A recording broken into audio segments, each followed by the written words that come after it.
Okay, good morning, everyone. How are you? This is Kris with Inspired Energy. This morning, we're going to be continuing our series on near-death experiences, and I have my guest here this morning is Steve Loshney. So I'll just start off and tell you a little bit about Steve. So Steve was born in Melfort, Saskatchewan in 1951, and he spent most of his childhood there. His parents bought a restaurant, so they lived and worked there until he left home. He was then married 3 times and had a short common law relationship. He has 2 sons, and he spent time as an accounting clerk and then eventually an electrician. He's now retired and living in Edmonton. And one thing that's important to Steve is spirituality is a main part of his life, for which he's very grateful. And I'm sure that part of this whole near-death experience has something to do with all of this as well. So good morning, Steve. Good morning. So we're just going to dive right in, and we're going to just start talking about your first near-death experience that you can either remember or that was related to you, because I believe it was very early on in your life. Yes. Yeah. The first one, and how I came to realize what it was. I'll get to that. But I'd always, through my life, I'd always see this picture of a little boy laying face down in a ditch of water. And this is in the springtime around March or April. And he was drowned. And I always thought that was my cousin Jean, who was our neighbor. And so about 20 years ago, I was visiting my mother. So I was driving her. We were going on a little trip. And I mentioned it to her, and she said, "No, that wasn't Jeannie." I called him Jeannie. Mm-hmm. It was you. Yeah. Oh, and so do you remember any part of that as a child? Like you remember seeing yourself laying face down, but do you remember anything that happened while you were drowned? Actually, I don't. All I remember is that I was out of my body and I was looking at myself in the ditch. Mm-hmm. And in that part of the little village we lived in, there's ditches around, and then people put a plank across in the springtime so you could walk across, and I fell in. And and then the neighbor was standing about 10 feet away from me, and Mom told me that he wouldn't pull me out of the water. So he hollered at my mother, who was about 150 feet away, hanging clothes. Right. And he's saying, "Mary, Mary, Stevie's drowning." This is what my mom told me. Yeah, instead of helping you. Instead of pulling me out of the water. So Mom said she ran over and got me out of the water, and I guess my oldest sister said she was there too, but she couldn't do anything. She was only 5, like I was 3 years old. And she said, Mom pressed on me, and I wasn't breathing. Then all of a sudden I spit out a lot of water. Right. And I started breathing again. Right. Yeah. So you actually popped out of your body that first experience and you saw yourself. Yeah. So then you didn't really remember where you went or what you saw, but then you also had another experience when you were a teenager. Yeah. Can you tell us a little bit? Well, can you tell us a little bit about those? Okay. Yes, I can. Yeah. And the second one, it was really something my cousin was actually, there's a story behind it. He was dating this girl from the church, and I knew all the kids, and I went there once in a while. And so they said, "Why don't you come to our Bible camp?" And I can't remember if I was 14 or 15. Maybe I was 15. And so I said, "Okay, I'll go for the week." And we had fun. And so we were out in a rowboat, this old wooden rowboat. We went out. There's 5 of us, I think, on the boat, and we were diving in the water. Yeah. Diving in the water. In the water again. In the water again. I love water. And I'm terrified to swim. Right. Anyway, no, it's not that bad. But so anyway, I dove in. I remember coming out of the water, and I'm looking up, and I was just grabbing on to the side of the boat, and this girl, I'll call her Bonnie. That was her name. She stepped in my head like we were horsing around. Yeah. And I went down, and then the next thing I remember is I was going to the light. There was a light in the tunnel and a light at the end, and there was string music playing, violin music. So very like an angelic choir music playing. Yeah, and later on people told me, well, that's angels singing or talking, angel's voice. Right. Yeah.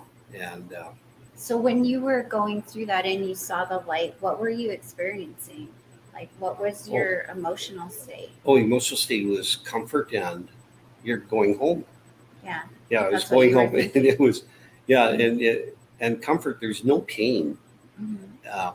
That's one thing I noticed about the different experiences. There's the pain is gone, and the Mhm. sorrow. There's no sorrow, Mhm. and it's comforting, Right. very comforting. Yeah. So I'm going to this light, and the music's playing, and yeah, it was looking good. And then all of a sudden, I'm thrashing on top of the water. So So you went back into your I went body back into my body again. again, Okay. Yeah, that's. and then I'm on the surface, splashing around.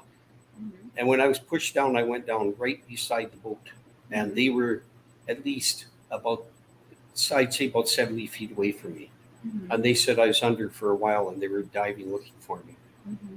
So I don't Yeah. know how long, and How long you were in that yeah. experience. Mhm. So But when you were in it, how long did it feel? Did it feel like it was longer than a few minutes, or did it feel like I never forever? thought about how long. It seemed like minutes because I wasn't going real fast to the light, Mhm. and I could hear the music, and it was just soothing. Mhm. Everything was just soothing and Mhm. comforting. So it was just a light that you saw during that experience. Yeah. Okay. It was a big light. It was a big light. It was Yeah. really bright. Yeah, very bright. Yeah. So as you were going through that one, did anything come to you after that experience, or did it change you in somehow, or did you not even understand it? I did. I kind of understood it, but nobody ever really talked about it much. Mhm. And I understood it, and I don't know. I think I was more relaxed, or and it just goes through my whole life. I always felt like I was there was somebody with me, like angels with me, protecting me all the time. Mhm. Because this is like I call this a spiritual death, but there are so many other kind of deaths I was Yeah. close to. Yeah. But there's always somebody protecting me and telling me to walk away So just before something bad would happen. you would hear voices then, or just an internal knowing. It's an internal knowledge. Yeah. I hardly ever hear a voice. Mhm. Yeah. It's just something drops in and you just know. It says, Yeah. "Don't go there. That You're it going to doesn't. jail." Yeah, it doesn't feel good. Whatever Yeah, that is, right? exactly. I don't hang out with those guys, but the thing Yeah. is that by going through these experiences and the spirituality of it, it's still our choice Right. whether to follow the path or not. And I, of course, have made some bad choices, and we all do, because Yeah. should I do this or shouldn't do that? Well, that might be a lot of fun if I did this. Yeah. Might try this Yeah. or that. Yeah, exactly. Yeah. So I know that now you've had that second drowning experience. And then again, when you're a teenager, we were talking and you Yeah. had another near death experience, Yeah. I believe, with an illness. Yep, I was 17, Mhm. and what happened is my my second sister, she was getting married, and her future husband, his brother got in a bad accident, so his parents were away in the city, and I went out to the farm to help him with the chores. Right. So I went out there to help with the chores, and yeah, a couple of days were going fine, and usually for dinner we would go to his cousin's place. And this one day I was extremely ill. I stayed up until we got the chores done at 6:30. He was going to his cousin's, and I said, "No, I can't go. I have to stay. Because I'm I'm not really well. sick, Yeah. and I'm going to pass out." And so I went to bed. And it was in July. The sun is shining in. Mhm. Yeah. And it was a two-story farmhouse, and the windows facing west of my door. It was bedroom doors opening the hallway and a big window. It just, Yeah, it's pretty emotional. Thanks for being vulnerable and sharing. I understand reliving it can bring up the same emotions and stuff that you felt. yeah. Yeah. Yeah, so there I was laying in bed. I fell asleep. It was terrible pain in my head, and my body just felt horrible. So all of a sudden, I could kind of woke up. I could feel I'm being lifted out of bed. I'm being lifted up physically. And the only reason I can explain my whole body was being lifted because my soul wouldn't leave the body. I think I just figured that out the last couple of years, and that's why I felt my whole body being lifted. And so I look, and there's an angel standing in the doorway. What did the angel look like? Well, the angel, It was a bright, long robe. It was all white, real bright, no facial features, but I knew it was a man. He was talking, and he did have like a hood over his head, but the face was open, and just mentally communicating. And I said to him, I said, "What's this?" And says, "Well, it's time to go." I said, "No." Oh, you didn't want I to go said, "No, this I'm time. not going. I'm not going. I got stuff to do. I'm young. Oh, yes. I got stuff to do yet." He Right. said, "No, you have to go." I said, "No." And then there was a break, and I know after the fact, I used to, when I get in a certain mood, I would write little verses. I really wouldn't call it poetry or anything. They're just short verses, and most of us talk about talking through the going through the garden of life with God. So I know the angel took me somewhere to show me stuff, Okay. but I don't explicitly remember it. And then I'm back in bed, and we're talking. The angel and I are talking. And he says, "Okay, you can stay," but he said, "The condition is there's two conditions you have to do the rest of your life." And I said, "Okay." So then he told me the conditions, and that's what I do. So we all know that once you go there and they tell you not to share things, you're not allowed to share those things, right? I never have. But you just do those practices Yep. or whatever he gave you to do for the rest of your life. That's right. So can you tell us though what you do that's for the benefit of humanity? It's for people here. It's their way of working through you. It's like God's way of working through you to help everyone. Can you say that? I'll get to that part in a minute. But what I'd like to say is that after what I noticed right away, and it lasted, and one wrist almost a year, but I didn't fully understand. I really didn't know anybody that was real religious or spiritual at the time. So I didn't fully understand it, but I couldn't understand why on both my wrists, right about here, there was a hole. There was a divot. It wasn't a hole right through on both hands. So you had the stigmata. So I realized after a while there was a stigmata. I even talked to a minister and a priest both, and they said, "Yeah, that's a stigmata." Right. Because they showed Jesus being hung on the cross with a lot of paintings, and people say a hole through the wrist, but he wasn't nailed there. It was through the wrist. Yeah. And because I wouldn't be strong enough to tear. That's right. Yeah. Just tear and fall down. So that was. That was 16, 17? I was 17 years old. Yeah, there's another July. Lots happens in July because later on in life stuff happens too. But anyway, yeah, it was a very moving experience, and I really had to ponder it and think about things.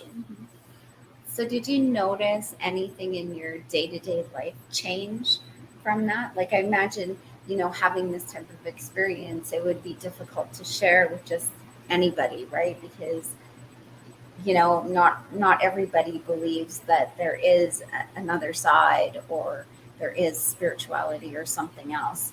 So what was that like for you, having gone through the already 3 experiences? And are you able to share those with people back then? And what did that do to you as a child? I never shared it with anybody. And I didn't know for sure what to share, but I know even as a child, I always felt when critical parts of my life came around, where I had to make some decisions and stuff, I could feel there was somebody with me and protecting me. Like when I was younger, I don't know, it was a year or 2 before that, I was on the streets in Vancouver with some other guys. We took off, ran away from home, basically. One guy was older and he had the car. Right. So you left. So we left. Right. For a couple months. I don't even, at least a couple months. But the thing was that we were there, and I was walking around and got feeling like, I don't belong. And there was this one Chinese fellow.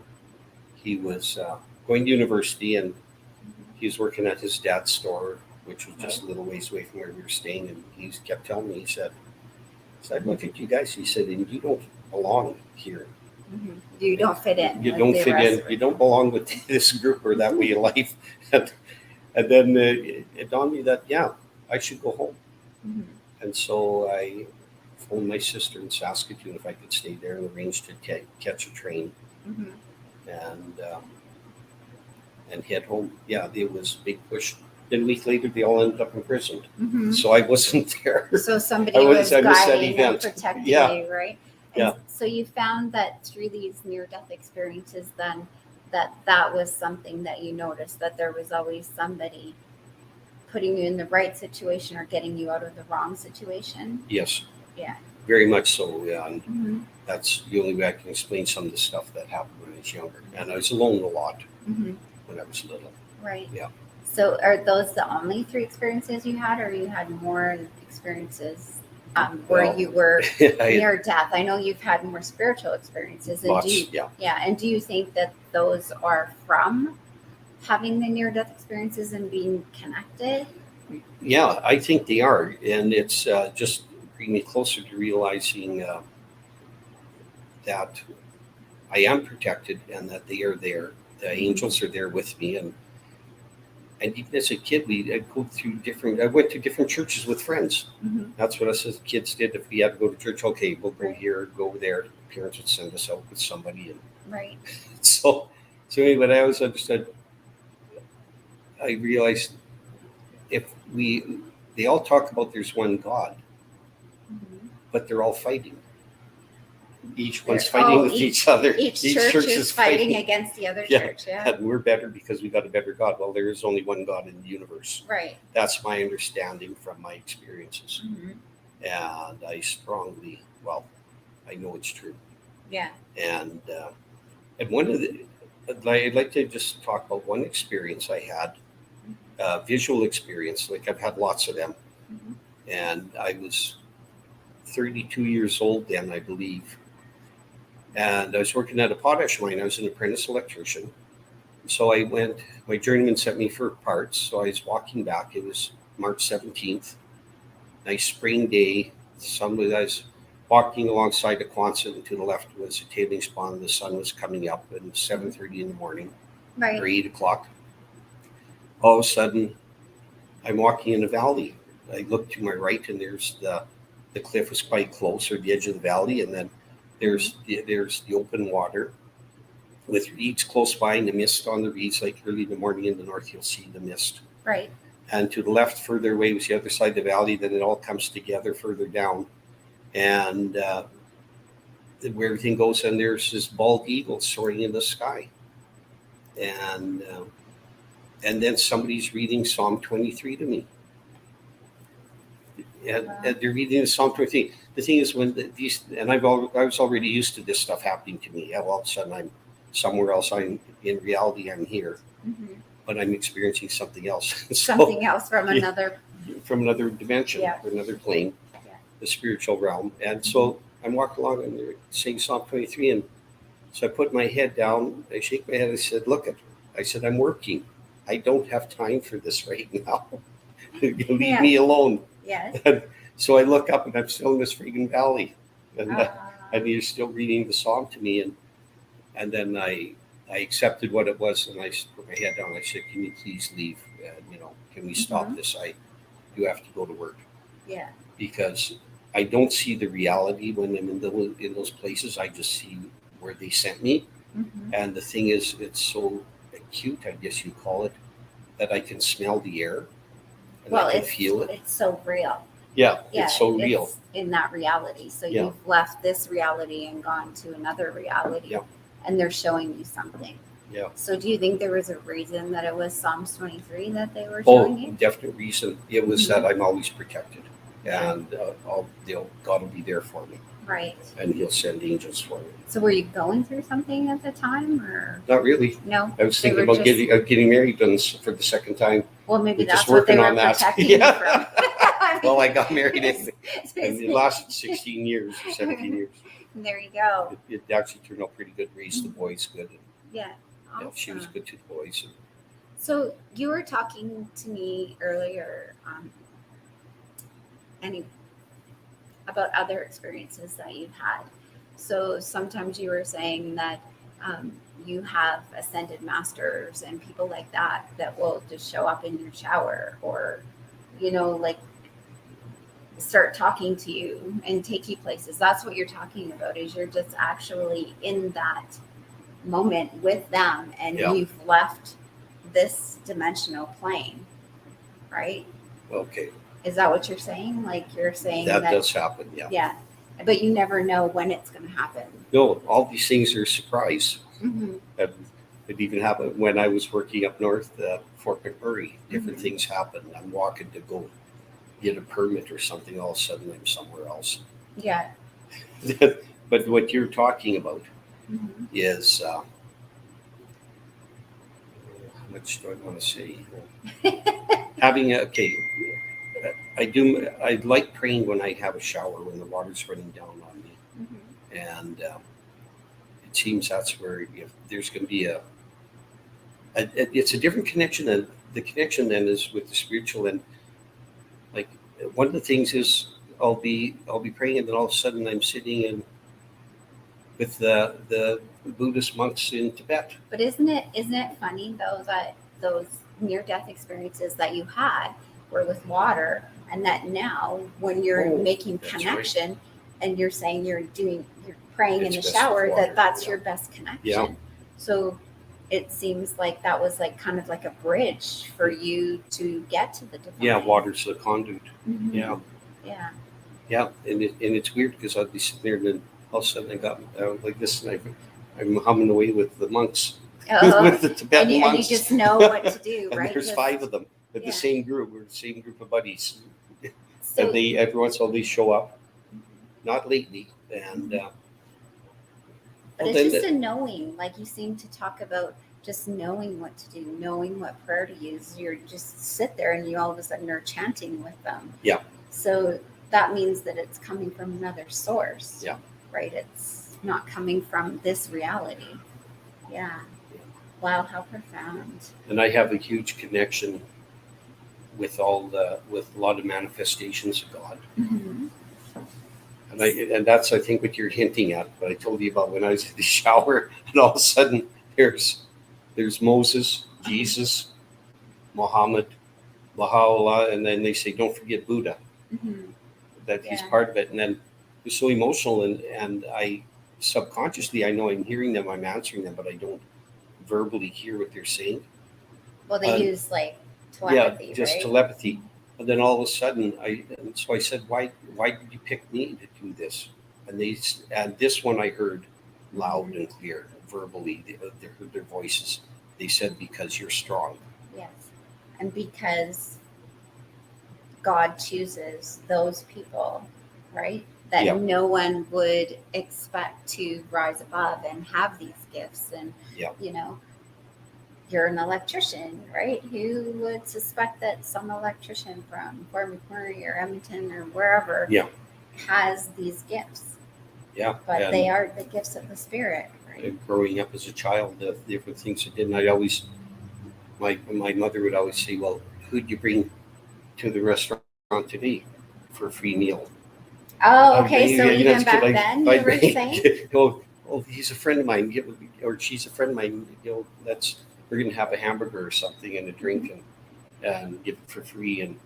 And she said sometimes she didn't know who's sleeping downstairs at our place, because she'd say I'd be dragging people over for a place to sleep, and they'd sleep downstairs. Yeah. So just that compassion for humanity Yeah, came through very young and very early. Yeah, it did. Yeah, Yeah.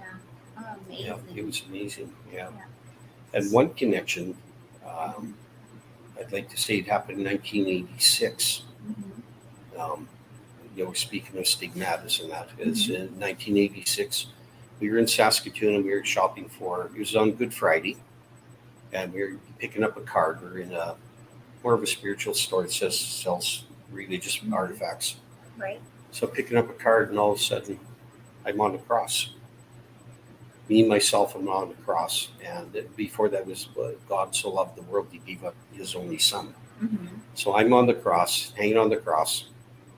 The sky is starting to turn. This black cloud is just starting to sweep over everything. And there was Mother Mary, Mary Magdalene, 2 other women, and a man and only 3 centurions and nobody else there. And which is after they nailed him to the cross. Yeah, That's what yeah. was told to us in the Bible, right? Yeah. so there I was, and there I was experiencing what Jesus experienced, and that was really powerful. Yeah. Because I've had other connections, and it only happened twice, and the second time it happened was in 2018 on Good Friday. Mm-hmm.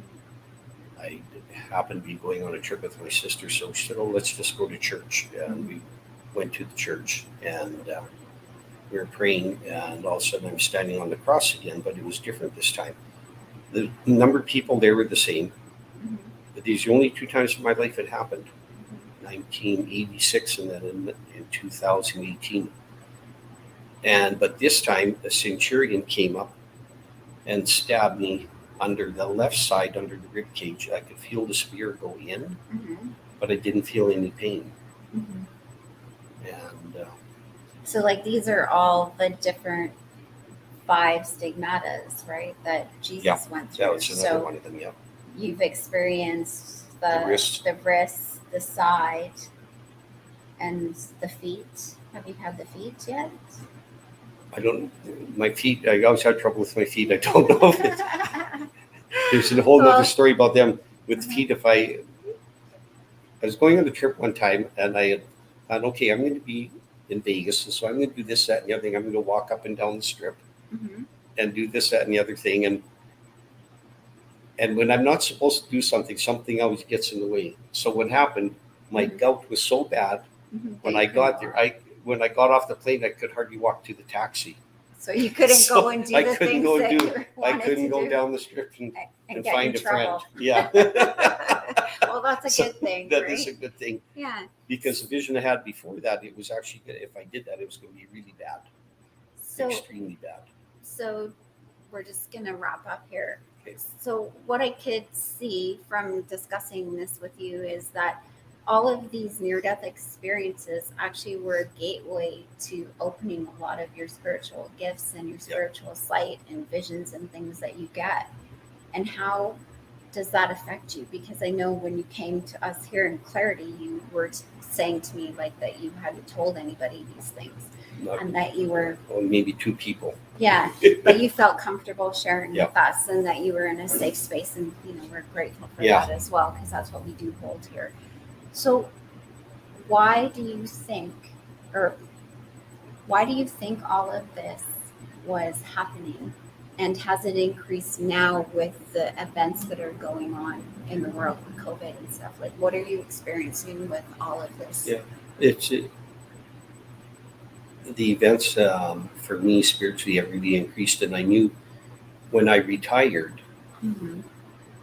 and actually should have worked a little longer, but this guy didn't like me, so as soon as he became my boss on Monday, he canned me on Thursday right up at Redwater. And anyway, that was a good thing because I was 65 already, Mm-hmm. and after I retired, I was supposed to really delve into the spirituality of what I can do, because I can do stuff. Mm-hmm. I can heal. I've healed people, and I don't have to meet them. Mm-hmm. And which some people don't understand. That, oh, don't you have to put your hands on them? No, I don't have to do that. Yeah. If Well, it's going to work, it's going to work. Right. So Yeah. I do that, and it's actually become stronger. And I'm supposed to dwell on it. And like when the 5 manifestations of God came to me, that was April last year. They said in 6 months. Mm-hmm. In that time, you have to do a certain thing, and I did it. Mm-hmm. And then the last 2 months of last year, they said that's when you'll start getting more in tune, because things are really going to pick up spiritually. And the thing is, I could say a lot of things, but I don't know if it's going to be something just between me and someone else personally that's going to be Mm-hmm. a good cause for humanity, Mm-hmm. and it'll be all about humanity and the human race, Mm-hmm. and or if it's going to be something massive where I might be involved with teaching a bunch of people. Right.